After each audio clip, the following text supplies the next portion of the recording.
എന്നൊരു ക്വസ്റ്റ്യനാണ്. ക്വസ്റ്റ്യൻ ഒന്ന് വായിച്ചു നോക്കുക. The platform of a station. വളരെ എളുപ്പമുള്ളൊരു ക്വസ്റ്റ്യനാണ്. Station 400 metre long, starts exactly വരുന്ന last span of bridge 1.2 kilometre long ends. അതായത് 1.2 കിലോമീറ്റർ എന്ന് പറഞ്ഞാൽ 1200 മീറ്റർ.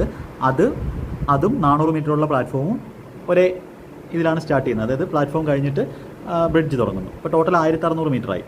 ഒരു ട്രെയിൻ ഉണ്ട് 200 മീറ്ററുള്ള. അപ്പോൾ ടോട്ടൽ ആ ഒരു ട്രെയിന് ഈ പ്ലാറ്റ്ഫോമിനെയും ബ്രിഡ്ജിനോട് കവർ ചെയ്യണമെങ്കിൽ ആ ട്രെയിനിൻ്റെ ലെങ്തും ഇവരുടെ രണ്ടിൻ്റെ ലെങ്തും കൂടെ കവർ ചെയ്യണം. ഇതാണ് ഇവിടുത്തെ കൺസെപ്റ്റ്. അപ്പോൾ ടോട്ടൽ 1800 മീറ്ററാണ് ആ ഒരു ട്രെയിന് കവർ ചെയ്യേണ്ടത്. എവിടെ നിന്ന്? സ്റ്റാർട്ടിംഗ് പോയിന്റിൽ നിന്ന് അവസാനം വരെ. സ്പീഡ് 72 km/h ആണ്. നമ്മൾ പഠിച്ചിട്ടുണ്ട് 18 km/h എന്ന് പറഞ്ഞാൽ 5 m/s ആണ്. അങ്ങനെയാണെങ്കിൽ 72 എന്ന് പറഞ്ഞാൽ 18 × 4 ആണ്. 5 × 4 20 m/s. മീറ്റർ വിട്ടുപോയി സെക്കൻഡിൽ ആൻസർ കിട്ടും. മിനിറ്റിലാക്കാൻ വേണ്ടി /60 ചെയ്യുക. അല്ലെങ്കിൽ നിങ്ങൾക്ക് km/h m/s ആക്കാൻ വേണ്ടി ×5/18 ചെയ്താൽ 20 തന്നെ കിട്ടും. നിങ്ങൾക്ക് ഇത് കാൽക്കുലേഷൻ ചെയ്യുന്ന സമയത്ത് 3/2 അതായത് 1.5 മിനിറ്റ് എന്ന് ആൻസർ കിട്ടും. വളരെ ബേസിക് ആയിട്ടുള്ള ക്വസ്റ്റ്യൻ ആണ്. ഓക്കെ, മനസ്സിലായെന്ന് വിശ്വസിക്കുന്നു.